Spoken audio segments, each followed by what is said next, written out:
Hello, I'm Elijah Winningham with the mini crash course, and today we will be learning about the expansion of the U.S. into the Caribbean and Central America.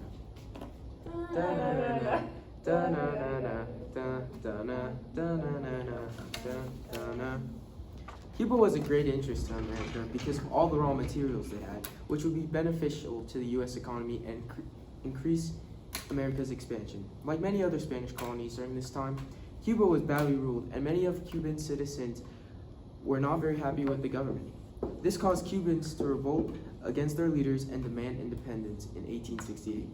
Americans, seeing the Spanish as anti-democratic rulers and religiously incorrect, were in outrage, and free Cuba became a big issue in the 1896 election. President William McKinley tried to change Cuban and American opinion by persuading Spanish rulers to reform the structure of their government. However, all attempts ended when the letter sent from the Spanish ambassador, known as the De Lome letter, was intercepted and published.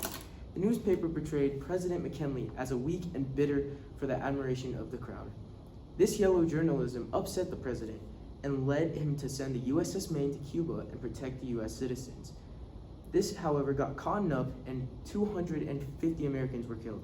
This began the war between the Spanish and America. At the beginning of the war, the Teller Amendment was formed, overall portraying that going into the war, America had no intention of taking over Cuba, but were just there to free them from the Cubans. The war did not last long, as many fighting took place in water, and America's navy greatly overpowered the Spanish's. The U.S. destroyed the Spanish navy and captured Manila Bay. Future President Theodore Roosevelt led a group of Rough Riders of St. Juan Hill in Cuba on July 1st, 1898, the war ending in August of the same year.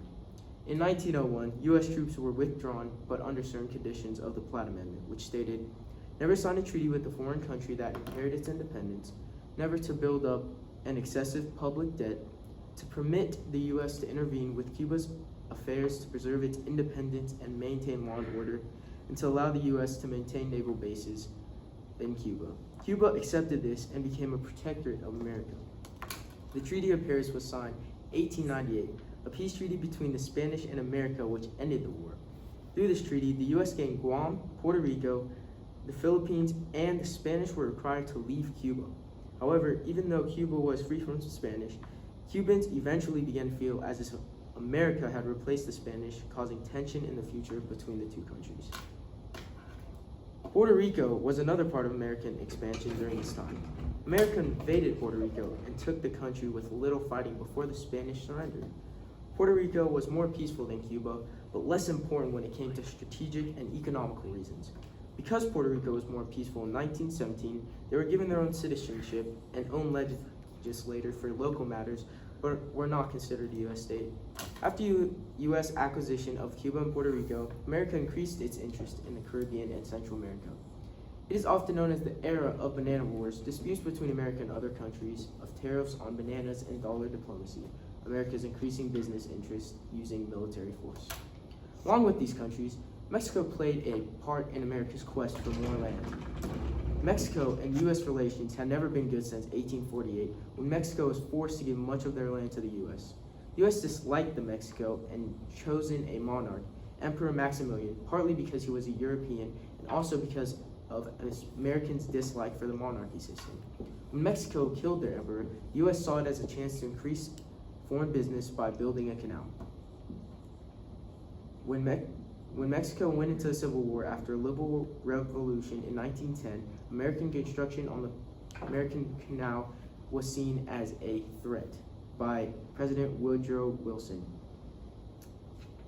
And he sent American troops to protect the canal and restore peace in Mexico in 1914 and 1916. Relations remained tense until 1920, when new administrations successfully restored rule in Mexico. There had been a desire to connect the Atlantic and Pacific Oceans in America even before 1910. The canal would increase America's trade through the Pacific Ocean, benefiting the economy. There were three countries to achieve this through: Panama, Mexico, and Nicaragua. Panama was the best option. However, Colombia, who owned Panama, was not interested in building a canal. With aid from a French company, forced conflict over Panama independence became present.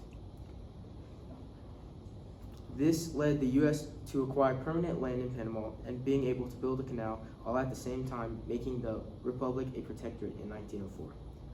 A corollary to the Monroe Doctrine was announced by President Roosevelt. Previously, this doctrine had been intended to preserve rule in the independent states of Americas. However, Roosevelt now intended it for it to be used as a way to prevent financial or military collapse with the help of America whenever it seemed fit. Roosevelt's successors used this rule to justify their intervention with the region until the 1930s. The canal was finished in 1914 and played an important role in the United States as a Pacific power. Overall, during the 1900s, America's greed for money and land in the Caribbean and Central America led to many wars that led to how America was built today. I'm Elijah Wingham, and thanks for watching. That was the worst. Okay, first.